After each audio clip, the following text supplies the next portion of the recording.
Hi అండి, welcome to Garib recipes. ఈరోజు మన గరీబ్ రెసిపీస్లో బాస్మతి రైస్ ఇంకా సగ్గుబియ్యంతో చాలా టేస్టీగా పాయసం చేయబోతున్నాను. ఫ్రెండ్స్, ఇంటికి గెస్ట్లు వచ్చినప్పుడైనా సరే లేదా పండగకి నైవేద్యంగా పెట్టుకోవడానికైనా సరే ఈ టేస్టీ పాయసాన్ని మనం చాలా ఈజీగా ప్రిపేర్ చేసుకోవచ్చు. చాలా బాగుంటుందండి.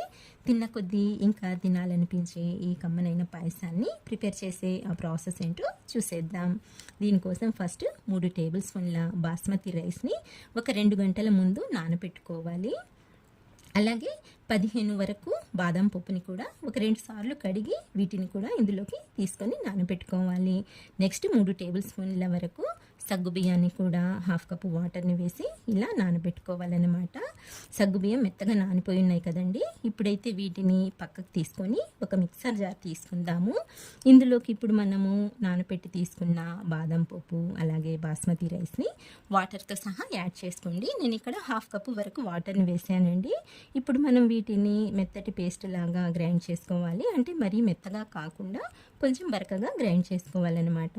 ఇక్కడ చూడండి, ఈ విధంగా కొంచెం రవ్వలాగా గ్రైండ్ చేసుకున్నట్లయితే మనకు ఈ పాయసం అనేది చాలా టేస్టీగా ఉంటుందండి. ఈ విధంగా గ్రైండ్ చేసుకున్న ఈ పేస్ట్ని ఒక బౌల్లోకి ట్రాన్స్ఫర్ చేసి పక్కన పెట్టుకోండి.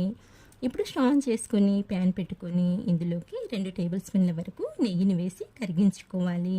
నెయ్యి కరిగిన తర్వాత 2 టేబుల్ స్పూన్ల వరకు బాదం పప్పు పలుకులు, 2 టేబుల్ స్పూన్ల వరకు జీడిపప్పు పలుకులు, అలాగే 2 టేబుల్ స్పూన్ల వరకు ఎండు ద్రాక్షని వేసి మీడియం ఫ్లేమ్ మీద వీటిని మంచి గోల్డెన్ కలర్ వచ్చేంత వరకు ఫ్రై చేసుకోవాలి. ఈ విధంగా ఫ్రై చేసుకున్న ఈ డ్రై ఫ్రూట్స్ని పక్కకు తీసుకొని ఇప్పుడు స్టవ్ మీద ఒక గిన్నె పెట్టుకొని ఇందులోకి 1 లీటరు పాలని తీసుకోండి. ఇప్పుడు గ్యాస్ని హై ఫ్లేమ్లో పెట్టుకొని ఈ పాలల్లో ఒక పొంగు వచ్చేంత వరకు మరిగించుకోవాలి. ఇలా పాలల్లో పొంగు ఎప్పుడైతే వస్తుందో ఒకసారి ఇలా బాగా కలిపేసుకొని ఇందులోకి మనం ముందుగా గ్రైండ్ చేసి పెట్టుకున్న ఈ రైస్ బాదం పప్పు పేస్ట్ని యాడ్ చేసుకోవాలి. ఇలా మొత్తం పేస్ట్నంతా యాడ్ చేసుకున్న తర్వాత ఒకసారి చక్కగా బాగా కలిపేసుకోండి. ఇలా అంతా బాగా కలుపుకున్న తర్వాత వీటినైతే దీన్ని మీడియం ఫ్లేమ్ మీద ఉడికించుకోవాలి. ఇక్కడ చూడండి, మనకు రైస్ రవ్వ అంటే బియ్యం రవ్వ ఉడకడం మొదలైంది కదండి. ఈ రవ్వని మనము ఒక 10 నిమిషాల వరకు మీడియం ఫ్లేమ్ మీద ఉడికించుకోవాలి. ఇలా 10 నిమిషాలు ఉడికించుకున్న తర్వాత పాలు కాస్త చిక్కబడతాయి. అలాగే రవ్వ కూడా సాఫ్ట్గా ఉడికిపోయి ఉంటుంది. ఇలా 10 నిమిషాలు ఉడికించుకున్న తర్వాత ఒకసారి రవ్వనైతే చెక్ చేసుకోండి. ఒకవేళ ఉడకకపోతే మరో 2-3 నిమిషాల వరకు ఉడికించుకోండి, సరిపోతుంది. నాకైతే ఇక్కడ రవ్వ మెత్తగా ఉడికిపోయిందండి, చూస్తున్నారు కదా. ఇలా రవ్వని ఉడికించుకున్న తర్వాత ఇందులోకి సగ్గుబియ్యాన్ని యాడ్ చేసుకోవాలి. ఫ్రెండ్స్, మనకు సగ్గుబియ్యం ఉడకడానికి ఎక్కువ టైం పట్టదండి. జస్ట్ ఒక 4-5 నిమిషాలు ఉడికించుకున్నట్లయితే సగ్గుబియ్యం చాలా సాఫ్ట్గా ఉడికిపోతాయి. అందుకని చెప్పేసి మనం ముందుగా రవ్వని బాగా మెత్తగా ఉడికించుకున్న తర్వాతే సగ్గుబియ్యాన్ని యాడ్ చేసుకోవాలి. ఇలా సగ్గుబియ్యం యాడ్ చేసిన తర్వాత మధ్య మధ్యలో కలుపుకుంటూ 5 నిమిషాల వరకు ఇలా ఉడికించుకున్నట్లయితే మనకు ఈ సగ్గుబియ్యం ట్రాన్స్పరెంట్ అయిపోతాయండి. చూడండి, ఈ విధంగా మనకు పాయసం కూడా చిక్కబడుతుందన్నమాట. ఇక్కడ కన్సిస్టెన్సీ చెక్ చేసుకొని మీకు ఒకవేళ పాయసం పల్చగా కావాలనుకుంటే కొద్దిగా పాలు లేదా వేడి నీళ్ళనైనా యాడ్ చేసుకోవచ్చు. నేనైతే కొంచెం చిక్కగానే చేస్తున్నానండి. ఇక్కడ మనకు సగ్గుబియ్యం కూడా చూడండి ఎంత సాఫ్ట్గా ఎంత మెత్తగా ఉడికిపోయాయో.